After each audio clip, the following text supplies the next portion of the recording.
Namo Buddhaya, salam kebajikan.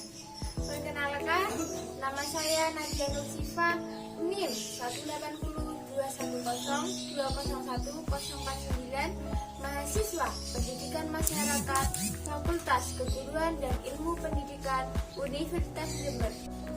Pada pertemuan kali ini, saya akan menjelaskan tentang implementasi dan inovasi ekonomi kreatif. Baik, sebelum kita mengawali kegiatan pembelajaran pada kali ini, marilah kita berdoa menurut keyakinan dan kepercayaan masing-masing. Berdoa dipersilahkan.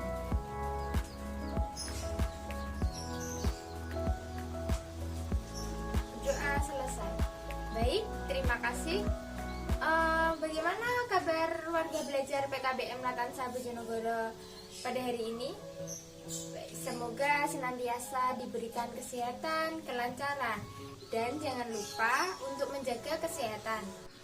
Baik, sebelum kita memulai materi pada pertemuan kali ini, alangkah baiknya kita mengetahui apa itu implementasi dan apa itu inovasi. Baik, pengertian implementasi merupakan bentuk penerapan teori-teori yang dilakukan dalam praktek langsung.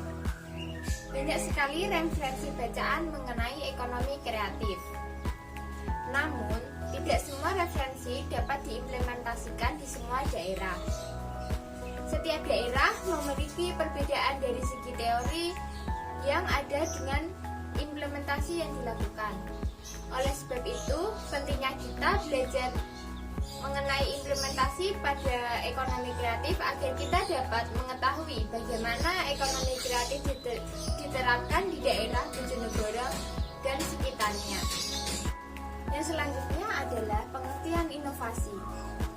Inovasi pada ekonomi kreatif merupakan bentuk penambahan pada sesuatu hal di sektor-sektor ekonomi. Misalnya, penambahan kreativitas pada makanan mengenai pengemasan, pemasaran, dan lain sebagainya. Nah, semuanya warga belajar PKBM Latansa Bojonegoro tentunya sudah ingin mengetahui bagaimana sih implementasi dan inovasi pada ekonomi kreatif, bukan? Mari kita simak pembahasan berikut ini. Nah, sebelum kita membahas mengenai implementasi, kita perlu belajar terlebih dahulu mengenai inovasi ekonomi kreatif. Inovasi pada ekonomi kreatif perlu dilakukan dengan beberapa hal, diantaranya yang pertama, membuat sesuatu yang baru. Yang kedua, terdapat memodifikasi hal lama menjadi yang lebih baru. Yang ketiga, ada juga memperbarui kemasan. Dan yang keempat, ada modernisasi cara penawaran. Nah, dari inovasi yang saya sebutkan tadi, dapat saya ambilkan contoh jika saya menjadi pengusaha roti. Maka yang pertama yaitu dalam hal membuat sesuatu yang baru. Contohnya, saya memiliki usaha roti. Nah, dalam usaha tersebut, maka saya harus juga menciptakan penyeimbang kek, misalnya minuman yang segar. Selain itu, kek yang disuguhkan bukan hanya kek biasa, melainkan ada macam-macam bentuk kek, bisa dengan kek kukus, kek oven, bahkan kek panggang. Selanjutnya, untuk yang kedua, untuk memodifikasi halaman menjadi lebih baru. Misalnya, kek yang saya jual hanya biasa-biasa saja, tidak memiliki daya tarik yang sangat tinggi untuk pembeli, maka saya memodifikasinya dengan cara menambahkan topping yang lebih menarik, atau bahkan dari bentuk keknya itu juga bisa dimodifikasi. Yang semula saya hanya memiliki kek yang berbentuk oval, saya juga bisa memiliki kek yang berbentuk hati, berbentuk lingkaran, dan lain sebagainya. Selain itu juga dapat merubah varian rasa, varian warna, atau lain sebagainya. Nah, selanjutnya untuk yang ketiga yaitu memperbarui kemasan. Nah, dalam memperbarui kemasan ini terkadang kemasan yang saya akan kita gunakan adalah sesuatu hal yang sangat konsepsional atau sering kita jumpai.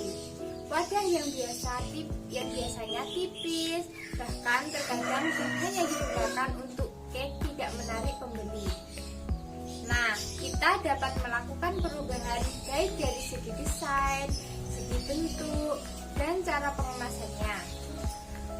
Biasanya, konsumen roti atau cake lebih menyukai kemasan yang simpel dan indah ketika diabadikan dalam kamera handphone. Baik, selanjutnya yaitu yang keempat. Yang keempat adalah modernisasi cara penawaran, yaitu bagaimana cara kita menawarkan produk dagangan kita atau saya di berbagai kalangan. Cara menawarkan produk, kita bisa menggunakan media sosial, karena media sosial sekarang ini adalah senjata utama dalam promosi usaha kita. Banyak sekali media sosial dengan berbagai kalangan. Lalu, bagaimana kita membuat usaha kita dikenal? Tentunya, kita perlu melakukan promosi di media sosial. Media sosial adalah media iklan yang menurut saya paling mudah digunakan. Nah, cara kita mempromosikan produk kita di postingan media sosial.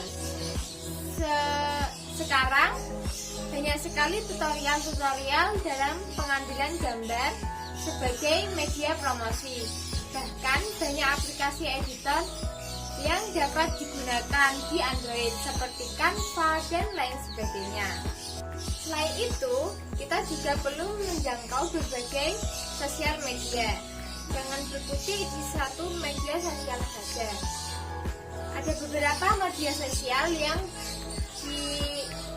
dimiliki banyak kalangan, antara lain ada Facebook, Instagram, WhatsApp, dan lain sebagainya.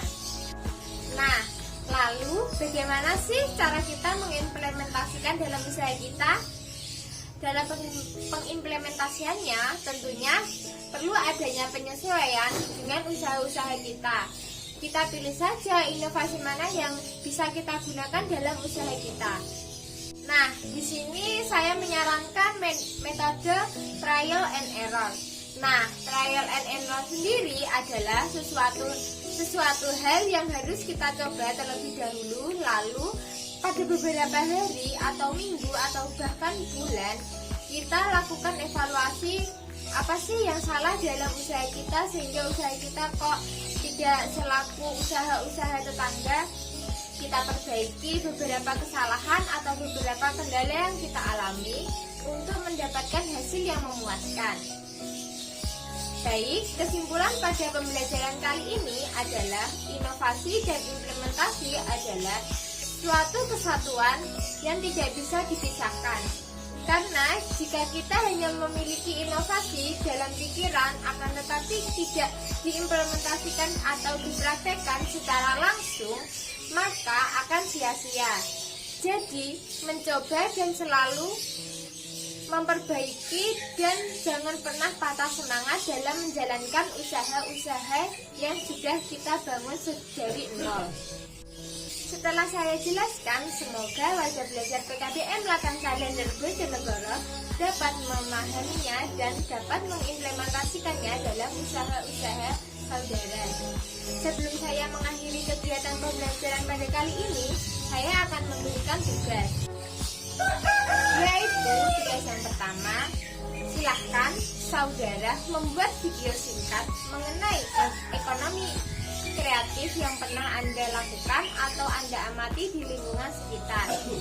Lalu silahkan untuk warga belajar yang lain memberikan pertanyaan, tanggapan atau sanggahan. Alhamdulillah kita telah sampai di penghujung pertemuan kali ini. Selamat mencoba dan dipraktekkan pada usaha saudara semuanya. Jangan pernah merasa gagal, mungkin ada sesuatu yang salah sehingga menyebabkan usaha kita tidak berjalan dengan lancar. Terus ajukan evaluasi perubahan yang lebih baik, serta jangan lupa selalu menjaga kesehatan. Semoga wabah pandemi ini segera berakhir. Baik, jika ada pertanyaan bisa langsung saja tanyakan di grup WhatsApp atau bisa langsung saja japri ke saya. Kurang lebihnya saya mohon maaf karena datangnya kesalahan hanya dari saya dan datangnya kebenaran hanyalah dari Allah. Kita akhiri pembelajaran kali ini dengan bacaan doa dengan keyakinan dan kepercayaan masing-masing. Berdoa dipersilahkan.